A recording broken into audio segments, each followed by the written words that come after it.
What's going on, everybody? KingofDragons 5000 here, coming at you with another figure review. Today we'll be having a look at the Bandai SH Figuarts Dragon Ball Super Android 17 from the Universal Survival Saga. And so here we have Android 17 posing out of the packaging. Before we take a look at the figure, let's actually run through his accessories. Android 17 does come with 4 different facial expressions. We do have the neutral expression that he has on him right now. We do have a smirking expression. We do have an expression where he's gritting his teeth. Then we do have a yelling expression. 17 also comes with 2 different hair pieces. We do get the neutral hair piece. Then we get a more stylistic hairpiece. He also does come with several sets of hands. We do get a pair of fists, a pair of flat palmed hands, a pair of clinching hands, a pair of open hands for key blasting. Then we do get a hand with a peg on them for his key effect, and he does come with a key ball which does go on that hand. And then he does come with a green energy fist attack, which looks really nice, and it only goes on his right fist, unfortunately. Other than that, Android 17 doesn't come with anything else. I think he comes with just what you would expect him to. Maybe another effect piece for his foot would have been nice, but overall, really nice looking figure. So with that out of the way, guys, let's actually take a closer look at Android 17. And so here we have a closer look at Android 17, and I think Bandai has done a really good job with this figure now. He is based on the artwork of Dragon Ball Super, so if you're not familiar with the Dragon Ball Super and you're more familiar with the Dragon Ball Z art style, he might look a little bit off, but again, this is based on his most recent appearance in Dragon Ball Super, so if you're not a fan of Super, you're probably not going to like his costume, which I'm perfectly okay with his costume. You know, he just kind of woke up one day and was asked, hey, do you want to fight? And he said yes. But anyway, having a look at the face, really nice job here, especially with the paint. They did a very good job with his eyes. Now, one problem that I do have with this figure is that his skin seems a little bit pale, and it's not in a good way. His skin seems like it's leaning more toward a green shade, and it does look a little bit obvious, especially with his clothing being green. I don't know why he looks this sickly, I guess would be the best way to put it. He looks sickly. The skin is a really strange color, but it's a really nice expression, and unfortunately that's the way it is for all his faces. It's not just this head. All of them are the exact same, so it is the plastic that they use for Android 17, which could have been a little bit brighter and not as sickly looking. I do like the fact that they did give him 2 separate hair pieces. As you can see, he does have his neutral hair piece, and then we have a more stylistic hair piece if you want him in more dynamic action poses.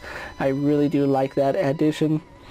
But overall, yeah, I do like it. And one thing I do want to show off before we move on is that they did sculpt his earrings on his ears right there, so that's really nice. It's a detail that you really don't see because of the way his hair is sculpted, but yeah, you can see that both his ears have earrings, and really do like that. So moving on to his outfit, he is basically wearing a long sleeve shirt and jeans.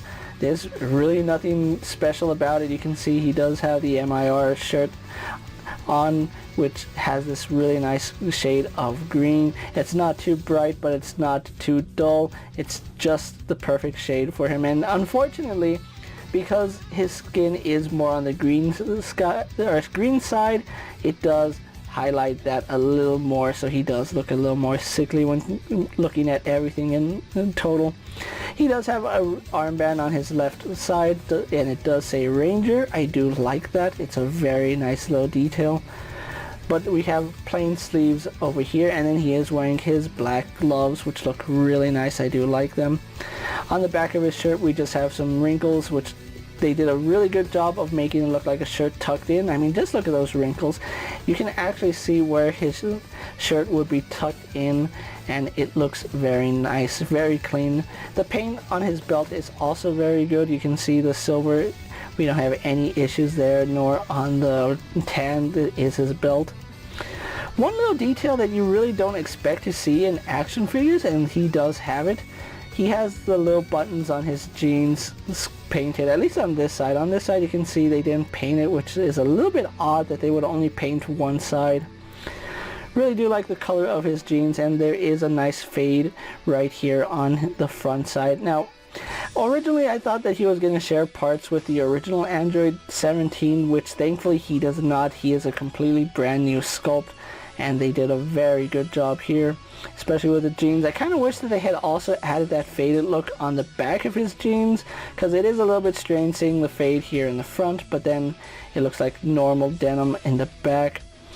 Going all the way to his pant cuffs where he is wearing black shoes. At least it should be black. It's done in gray here. You can see they did add the laces, which do look really nice.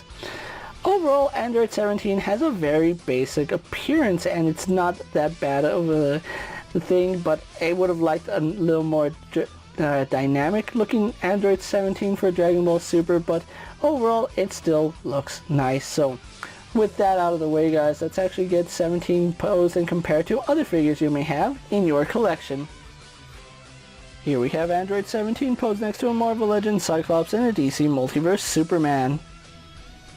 Here we have Android 17 posed next to a WWE Elite Scale figure and a Mezco 1/12 Collective Popeye the Sailor Man. Here we have Android 17 posed next to a Lightning Collection White Range and a Star Wars Black Series Mandalorian. And finally, here we do have the Dragon Ball Super Android 17 posed next to the Bandai event exclusive Android 17. So with the comparisons out of the way, let's actually move on to Android 17's articulation. Now, he does have your standard ball hinge here that we see on all Dragon Ball figures, so it is a hinge which does move forward and back, and his head is going to be on that ball joint. So as far as up and down movement, he does get some pretty good movement just on that ball joint alone. We get some really nice head tilt, which is something surprising in Dragon Ball figures, and then does turn left and right. With that hinge, he can look down to about right there. Looking up goes to about right there before his hair starts getting in the way. So one thing I do like is that he is not plagued by that issue where Dragon Ball figures, where you turn their head or move it around and their face pops the hair off. This one does not have that issue, at least on mine, so I am appreciative about that. He does have a ball joint here at the neck, which does help with articulation. He can look down even further and can look up even more, so I do like that. I've already taken the figure apart, so inside his butterfly joint is a ball joint, so that does move up and down, so I really do like that. It pivots forward, goes back, really nice movement there. And then we do have a ball joint here inside this cap, so that works really nicely. Now, one issue I do have with the design in general is that his shoulder seems over-engineered. Now, it does swing out to the side to about right there. That's perfectly fine and normal. Goes all the way around, again, perfectly fine and normal. Now, this is where I have an issue with it. He has two rotations here at the bicep. We do have his bicep rotation, which is what you would expect, but then he also does have a rotation here up at the shoulder. I don't know why he has both those rotations. It doesn't help with anything. Just one of those would have been nice, and you could have just made this a singular piece, and that would have probably saved on cost. So yeah, I don't know why he rotates at the shoulder and then rotates at the bicep. It does make posing him a little bit difficult. As you can see, it doesn't want to rotate at the bicep, it wants to rotate at the shoulder. So either give him a shoulder rotation or give him a bicep rotation. I don't know why they engineered it with both. Moving on, he does have double bend at the elbow, which is really nice. He has a ball hinge here at the wrist going up and down, and then of course we can rotate that to have in and out movement as well as rotation. Then he does have a ball hinge here at the torso, which doesn't go back all too far, but it does go forward quite a bit, and I do like that. And it is a little bit stiff on mine. I'm going to have to hit that with some shock oil, but yeah, still works nice. He does rotate here at the waist, as well as has a second ball joint that does allow for pivoting side to side. Rotates all that nice jazz. His legs are a little bit lackluster. Going forward, they go forward all the way, so I do like that. Going back, they don't go too far back.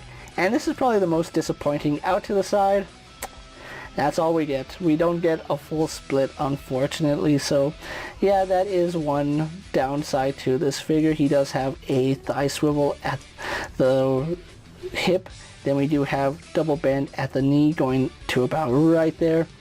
We do have a hinge here at the ankle, so that does move forward and back really nicely, as well as rotates right here. And we have forward facing pin for rocker ankle. So overall, great range of movement in that ankle, and hopefully we see more of that in Bandai when they make their Dragon Ball figures, because that works wonders. And then of course he does have a toe hinge. It doesn't go too far, but it's still functional. So overall, Android 17 here has some pretty good articulation, though be it some questionable and some that could have been done better.